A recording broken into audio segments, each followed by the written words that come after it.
Hello everyone and welcome to my channel. এখন আমি যে বিষয়টা নিয়ে কথা বলবো, আমি গতকালই আলোচনা করেছিলাম যে কুলসুম ফাতিমা থিসিস পেপার থেকে আমি যে বিষয়টা নিয়ে কথা বলবো সেটা হচ্ছে origin and development of Indian drama and Badal Sarkar.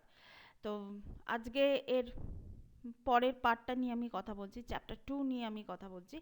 তো সেটা নিয়ে আমি শুরু করে দিই।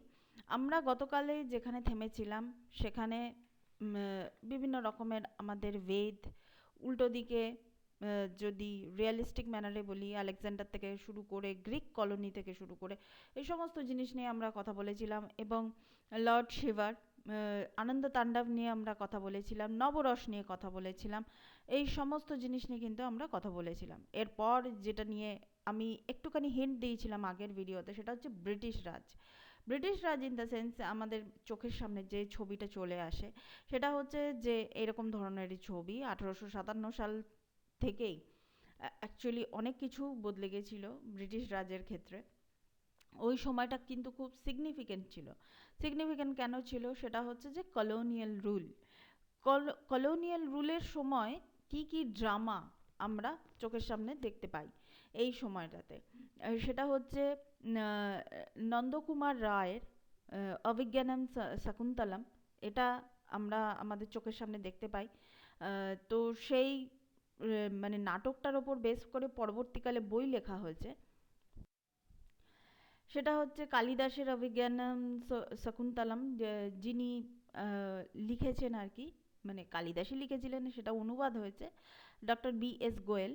এটা আপনারা কিন্তু অ্যামাজন প্রাইমে এটা পেয়ে যাবেন। আই থিঙ্ক এটার দাম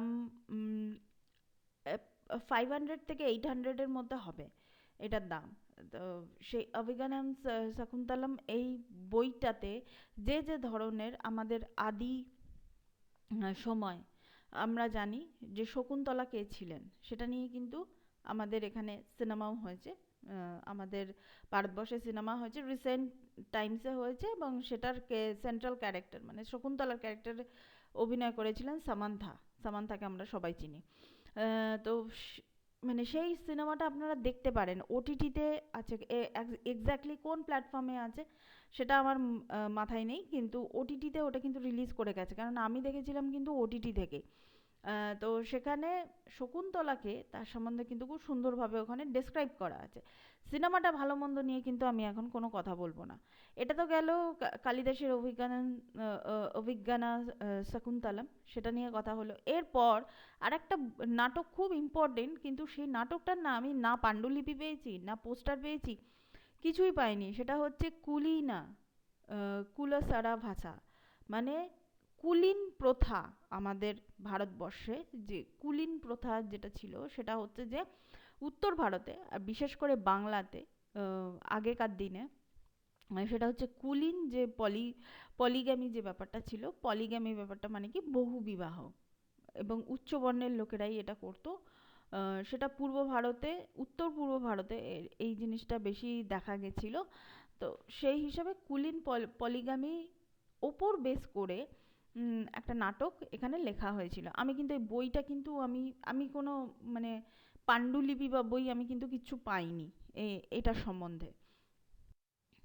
এরপর যেটা খুব মানে ইম্পর্টেন্ট সংস্কৃত নাটক, যেটা 1856 সালে যেটা লেখা হয়েছিল সেটা হচ্ছে যে ভেনি সম্হারা।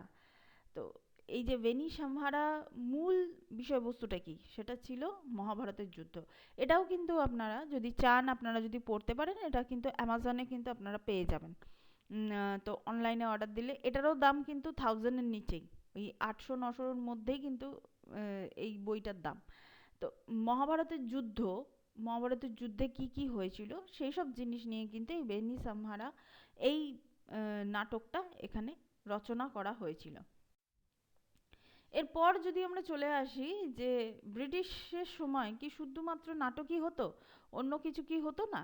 না, হতো। সেগুলো ফোক কালচার যেটা আছে, যেটাকে আমরা বলি 1870 সালে মানে ফোক থিয়েটার বলতে যেটা বোঝায় সেই জিনিসটা কিন্তু আমরা দেখতে পাচ্ছি এখানে।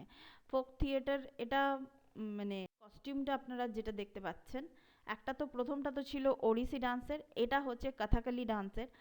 এটা হচ্ছে ফোক থিয়েটারে যে যে ধরনের নাচ হয় আহ, যেমন আমরা মানে স্টেজে যখন ডান্স পারফর্ম করি, তো সেই সব জিনিস নিয়েই হচ্ছে ফোক থিয়েটার। ওখানে শুধু নাচ হয় না, নাচের সঙ্গে ড্রামাও চলে, সেই জন্য ওটার নাম হচ্ছে, এটা আমি আগে অনেকবার উল্লেখ করেছিলাম, সেটার নাম হচ্ছে নৃত্য নাট্য। তো নৃত্যও চলছে, নাট্যও চলছে, মানে একটা স্টোরি লাইন আছে, সেটাকে নাচের মাধ্যমে দেখানো, ওটাতে ডায়লগসের মাধ্যমে না। আমরা এমনিতে নাটক বা সিনেমার ক্ষেত্রে কি করছি, যে আমরা ডায়লগসটা ইউজ করছি, সেখানে আমরা হাত পা নেড়িয়ে নাড়িয়ে এখানে নাচ করছি না। কিন্তু এখানে যেখানে যেটা দেখানো হচ্ছে, যে নৃত্য নাট্য, এখানে ওরকমই একটা হয়তো স্টোরি লাইন আছে, কিন্তু সেটা আমরা নাচের মাধ্যমে সেই স্টোরি লাইনটা আমরা পাবলিকের সামনে আনছি। তো সেই হিসাবে আমরা গিরিশচন্দ্র ঘোষের গ্রেট ন্যাশনাল থিয়েটারের কথা আমরা বলতে পারি। এছাড়া যাত্রা ট্র্যাডিশন, যাত্রাপালা নিয়ে কিন্তু আমার প্রিভিয়াসলি ভিডিও আছে, তো আপনারা চাইলে সেটা দেখে নিতে পারেন। আমি দরকার পড়লে লিঙ্কটা দিয়ে দেবো। আমার মনে হয় ওর থেকে ডিটেলে যাত্রাপালা নিয়ে আমার মনে হয় না আর আলোচনা করার কোনো দরকার আছে। তো এখানে যাত্রা ট্র্যাডিশন আছে, ফোক থিয়েটার ট্র্যাডিশন আছে, সমস্ত জিনিসগুলো কিন্তু আস্তে আস্তে এই যে ব্রিটিশ রুলসের মধ্যে কিন্তু এগুলো চলে আসছে। এখানে আমরা দীনবন্ধু মিত্রর নানা রকমের নাটকের কথা, ড্রামার কথা আমরা দেখতে পাচ্ছি। যেমন দীনবন্ধু মিত্র ন্যাশনাল থিয়েটার, সেখানে আমরা কি নাটক অনুষ্ঠিত হতে দেখেছিলাম, সেটা হচ্ছে নীলদর্পণ। দেখেছিলাম মানে আমি তখন জন্মাইনি, মানে আমরা কেউ জন্মাইনি, মানে এটা দর্শকরা দেখেছিল, যে নীল দর্পণ বলে যে নাটকটা, নীল দর্পণ নাটকের সম্বন্ধে সবাই জানে। ওটা নীল চাষিদের অত্যাচার, পার্টিকুলার একটা পরিবারের ওপর নীল চাষিরা কি কিভাবে অত্যাচার করেছিল। তাছাড়া কিছু কিছু লোক ছিল যারা ব্রিটিশদের তরফে চলে গিয়েছিল, কিছু চরিত্র ছিল মানে তারা মানে ব্রিটিশদের বিরুদ্ধে ছিল, মানে এরকম অনেক রকমের মানে প্লট পয়েন্ট ওখানে কিন্তু আছে নীল দর্পণ এই বইটাতে। তো আপনারা চাইলে নীল দর্পণও পড়ে নিতে পারেন, ওটাও কিন্তু অ্যামাজনে অ্যাভেলেবেল আছে। এরপর আমরা বঙ্কিমচন্দ্র চট্টোপাধ্যায়ের দুর্গেশ নন্দিনী, এটার কথা আমরা মানে আমরা শুনেছি। জ্যোতিরিন্দ্রনাথ ঠাকুরের পুরুবিক্রম এবং অশ্রুমতি, এই দুটো ছিল বিখ্যাত নাটক। মধুসূদন দত্তের এই নাটকটার কথা যেটা খুবই বিখ্যাত, সেটা হচ্ছে ইজ দিস কল্ড সিভিলাইজেশন, মানে এটাকেই কি সভ্যতা বলে।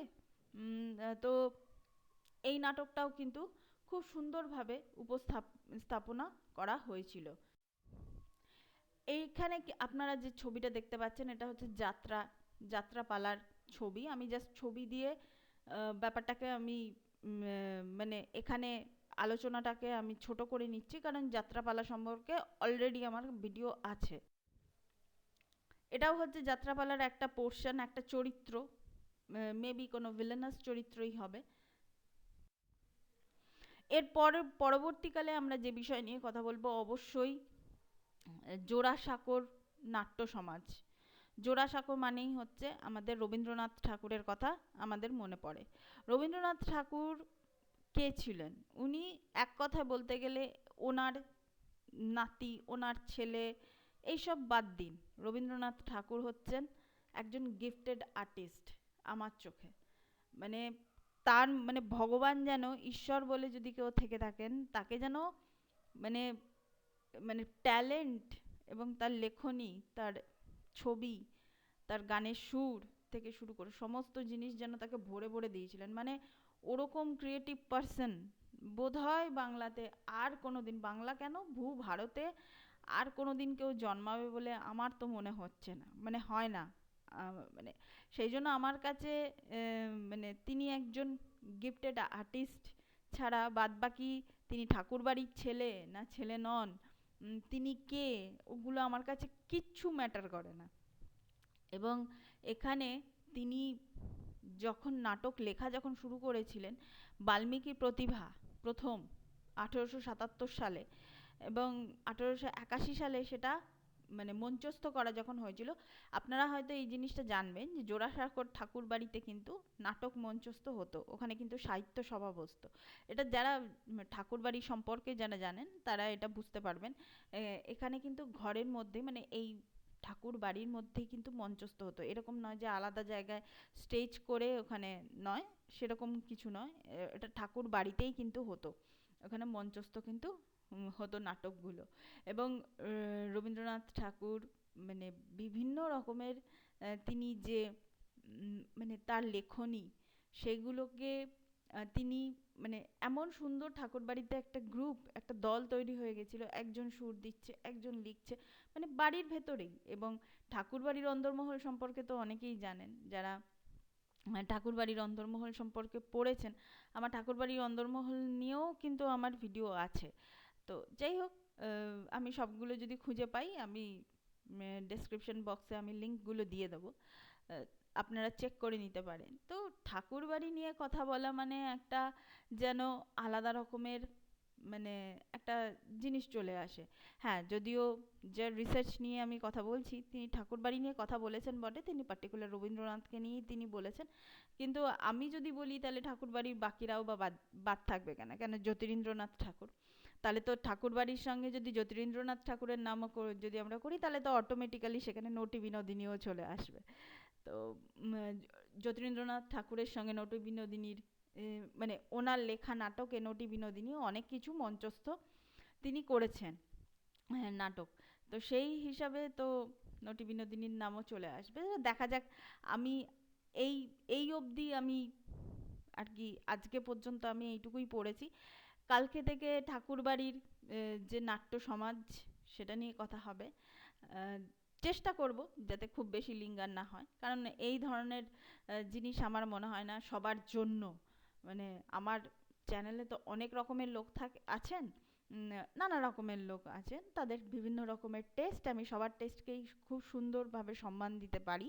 তো সেই হিসাবে আমি চেষ্টা করব যে যাতে বেশি লিঙ্গার না হয় এইসব চ্যাপ্টারগুলো। তো দেখা যাক কি হয়। তো এটাই ছিল আমার video, thank you so much, that's all, please keep watching and please subscribe my channel, till then good by.